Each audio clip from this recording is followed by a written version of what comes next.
अस्सलाम वालेकुम। आज की हमारी वीडियो का टॉपिक है significance of the title Mrs डैलोवे। Novel Mrs डैलोवे हम काफ़ी सारा कवर कर चुके हैं, प्लॉट समरी डिस्कस कर चुके हैं, थीम, सिंबलिज्म। आज हम डिस्कस करने जा रहे हैं इसके टाइटल की सिग्निफिकेंस कि इस टाइटल की इस नॉवल के अंदर क्या इंपॉर्टेंस है और काफ़ी ज़्यादा इंपॉर्टेंस है। तो सबसे पहले हम देख लेते हैं कि एक टाइटल की एक वर्क के अंदर क्या इंपॉर्टेंस होती है। कोई भी लिटरेरी वर्क होता है उसको कोई टाइटल चाहिए होता है और टाइटल उसकी ज़रूरत होती है, उसकी नीड होती है। और क्यों होती है? क्योंकि जो टाइटल है वही एक रीडर के सामने फर्स्ट इंट्रोडक्शन होता है एक चीज़ का, एक वर्क का। किसी भी लिटरेरी वर्क, चाहे वो पोएट्री है, वो प्रोज़ है, वो नॉवल है, ड्रामा है, जो भी है, उसका टाइटल सबसे पहली लुक होती है जो एक रीडर के सामने जाती है, तो सबसे ज़्यादा इम्पोर्टेंट वही होती है रीडर पे फर्स्ट इंप्रेशन डालने के लिए। और सेकंड, जो टाइटल होता है हमारा, वो या तो हमारा किसी मेन थीम को कवर कर सकता है या फिर हमारे मेन कैरेक्टर के नेम पे हो सकता है। यूजुअली नॉवेल्स मेन कैरेक्टर्स के नेम्स पे भी होते हैं या कोई मेन मैसेज जो वो पीछे देना चाह रहे हों या मेन थीम जो उस नॉवल का हो वो उस नेम पे भी हो सकते हैं। सो ये जो हमारा नॉवल है मिसेस डेलोवे, ये यहाँ पे कैरेक्टर के नाम पे है। तो आगे हम देखते हैं, सबसे पहले इस नॉवल का टाइटल था द आवर्स। वर्जीनिया वुल्फ ने सबसे पहले सोचा था कि वो अपने नॉवल को द आवर्स का टाइटल देगी, लेकिन फिर बाद में उसने चेंज कर दिया। आगे मैं ये भी बताऊंगी कि उसने चेंज क्यों किया। लेकिन सबसे पहले हम देखते हैं कि अगर द आवर्स इसका टाइटल होता जो कि इनिशियली उसने रखा, तो इसकी क्या सिग्निफिकेंस होती। द आवर्स इसलिए क्योंकि घंटे यानी कि टाइम, ये डायरेक्टली लिंक करता है टाइम से और टाइम की प्रोग्रेशन पे एम्फेसाइज करता है। और वैसे भी नॉवल के अंदर टाइम की प्रोग्रेशन दिखाई गई है, टाइम आगे बढ़ता हुआ दिखाया गया है और साथ साथ पास टाइम की बात भी है बीच में। जो टाइम की यहाँ पे एक मूवमेंट दिखाई गई है, वो दिखाई गई है बिग बेन टावर, जो कि लंदन का बहुत बड़ा क्लॉक टावर है, उसकी स्ट्राइकिंग से। हर घंटे बाद बिग बेन जो है वो एक अलार्म टाइप सा स्ट्राइक करता है, एक बजती है उसमें अलार्म टोन टाइप, और उससे सारे लोगों को पता लगता है और रीडर को स्पेशली पता लगता है कि इस वक्त नॉवल में क्या टाइम चल रहा है और नॉवल में क्या हो रहा है। तो वो जो चीज़ है वो काफ़ी इंपॉर्टेंट है और लोग उस चीज़ की वजह से, उनकी जो स्ट्राइकिंग ऑफ द क्लॉक है उसकी वजह से काफ़ी लोग अपने पास से वापस प्रेजेंट में आते हैं अचानक से, या कुछ लोग उससे ही कहीं ना कहीं पास्ट में चले जाते हैं। नॉवल के अंदर मैं पूरा नॉवल डिटेल में डिस्कस कर चुकी हूँ, लेकिन अगर आप लोगों को ये चीज़ समझ में नहीं आ रही या आप लोग देखना चाहते हैं कि कैसे टाइम या कैसे बिग बेन की स्ट्राइकिंग जो है वो लोगों को पास से प्रेजेंट और प्रेजेंट पास में मूव कर रही है, तो आप लोग मेरी वीडियो प्लॉट समरी वाली जो है वो सुन सकते हैं। उसके अंदर मैंने काफ़ी डिटेल से सारी चीज़ें डिस्कस की हैं, उसको मैं अपनी एंड स्क्रीन पे लगा दूंगी। वीडियो जब एंड होगी तो वहाँ से आप लोग क्लिक करके डायरेक्टली उस वीडियो को वॉच कर सकते हैं। अभी वापस आते हैं।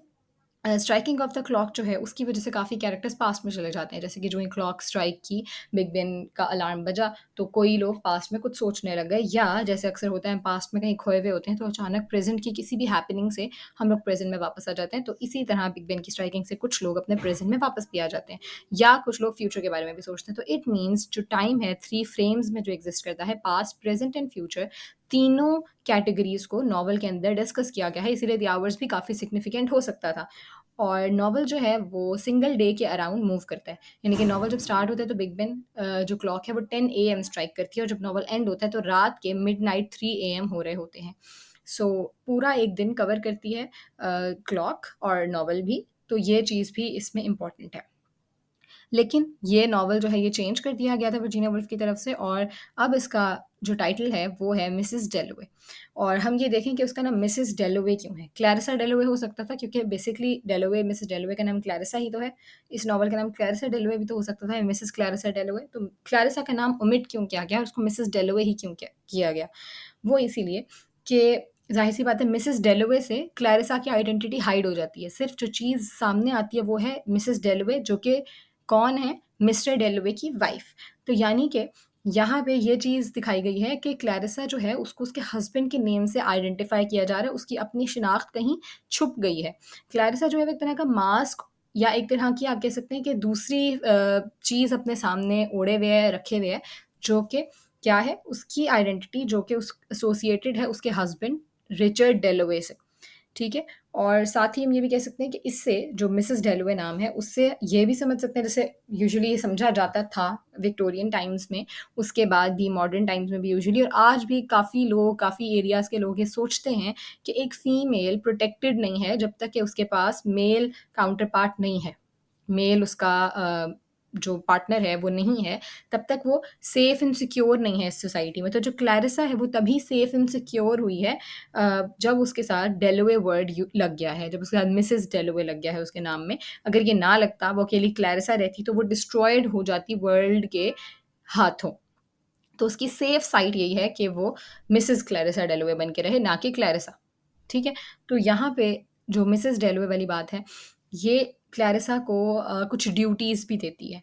जब उसके नाम के साथ लग गया है मिसेस डेलोवे, तो अब उसका नाम बहुत ही ज़्यादा आप कह सकते हैं हेवी वेटेज का हो गया है। अब उसके ड्यूटीज़ और रोल्स मिल गए हैं। क्या रोल्स हैं कि उसने सोसाइटी में कैसे मूव करना है, क्योंकि रिचर्ड डेलोवे एक अपर क्लास बंदा है, तो उसको सोसाइटी में मूव करने के अपने तौर तरीके जो हैं उनको देखना होगा, उनको एक तरह सेटल्ड रखना होगा। उसके अलावा उसको दूसरों से डील किस तरह करना है, उसको अपने आप को किस तरह मैनेज करके चलना है, ये सारी चीज़ें। और इसके अलावा एज़ अ वाइफ़ उसके ऊपर, एज़ अ मदर उसके ऊपर कुछ ड्यूटीज़ आ जाएँगी जो उसको निभानी पड़ेंगी। तो ये सारी चीज़ें जो है वो मिसेस डेलोवे वाले किरदार के अंदर शामिल हो जाती हैं। तो यहाँ पे हम देखते हैं कि उसका नाम जो है वो क्यों चुना गया बेसिकली, मतलब क्लैरिसा का नाम ही क्यों चुना गया इस नॉवल के टाइटल के लिए, किसी और का क्यों नहीं। सबसे पहली बात तो जो सिंपल सी है वो ये है कि क्लैरिसा क्योंकि प्रोटैगनिस्ट है, तो उसका नाम चूज़ किया गया। यूजुअली नॉवेल्स के नाम अगर किसी कैरेक्टर पे हो तो वो प्रोटैगनिस्ट के नाम पे ही होते हैं। उसके अलावा हम देखते हैं कि क्लैरिसा डेलोवे ही है जिसकी लाइफ़ को फुली इंटीरियर से दिखाया जा रहा है। चाहे इस नॉवल के अंदर दूसरे कैरेक्टर्स की लाइव्स भी दिखाई गई हैं, जैसे पीटर की कहानी दिखाई गई, जो सैली की दिखाई गई थोड़ी बहुत, और जिसकी भी दिखाई गई, बट सब एसोसिएटेड क्लैरिसा ही से थे। पीटर भी उसकी कहानी इसीलिए दिखाई गई क्योंकि वो क्लैरिसा से एसोसिएटेड कहानी थी, और जिसकी भी कहानी दिखाई गई है वो क्लैरिसा से ही एसोसिएटेड थी, इसीलिए वो दिखाई गई। तो बेसिकली जो जिसकी लाइफ के इर्द-गिर्द नॉवल मूव करता है वो है क्लैरिसा डेलोवे की लाइफ। तो इसीलिए क्लैरिसा का नाम ही चूज़ किया गया है। उसके अलावा हम देखते हैं कि क्लैरिसा, वही जो बात मैंने पहले की थी कि क्लैरिसा जो रोल निभा रही है इस वक़्त, जो रोल्स हैं उसके ज़िम्मे, वो सारे उसके नाम को ही टाइटल में रखने से ज़ाहिर होते हैं। उसके अलावा एक और इम्पॉर्टेंट बात कि वर्जीनिया वुल्फ ने अपने नॉवल के बारे में कहा था, इसी नॉवल के बारे में, कि ये नॉवल है a study of the world seen by sane and insane side by side.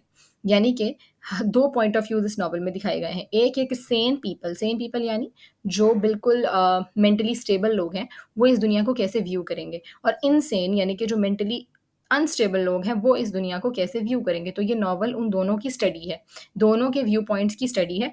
तो इट मीन्स कि नॉवल के अंदर 2 प्राइमरी स्टोरीज़ हैं। पहली क्लैरिसा की, कि क्लैरिसा इस दुनिया को किस तरह से व्यू करती है, और दूसरी सेप्टिमस वॉरेन स्मिथ की, कि सेप्टिमस जो कि वर्ल्ड वॉर में होके आया है, वो अब इस दुनिया को कैसे व्यू करता है, जो कि अब काफ़ी हद तक वो साइकोलॉजिकली डिस्टर्ब था।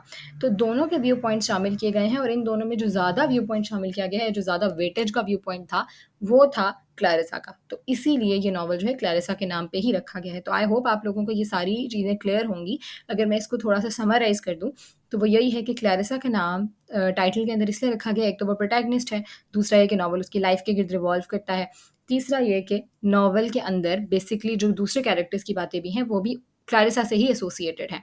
और मिसेज़ लगाने का और डेलोवे साथ लगाने का क्लैरिसा के नेम में, बल्कि क्लैरिसा का नाम ओमिट करके डेलोवे लगाने का मकसद ये है कि क्लैरिसा की आइडेंटिटी खुद नहीं है कोई ख़ास, उसके हस्बैंड की वजह से उसकी आइडेंटिटी बनी है। आपको याद होगा कि नॉवल में पीटर भी उसको कहता है क्लैरिसा को कि वो अ, एक परफेक्ट होस्टेस बनेगी। परफेक्ट होस्टेस कैसे बनेगी? कि लोगों को होस्ट करेगी, पार्टीज़ होस्ट करेगी, पार्टीज़ थ्रो करेगी, इस टाइप के काम करेगी और चीज़ों को मैनेज करेगी। और वो तभी कर सकती थी अगर वो रिच और वेल्दी मैन और एक हाई क्लास सोसाइटी में शादी करती, जो कि उसने कर ली। और शादी करना ही उसके लिए एक सेफ साइड थी, ताकि वो इस दुनिया के हाथों एक्सप्लॉइट ना हो जाए।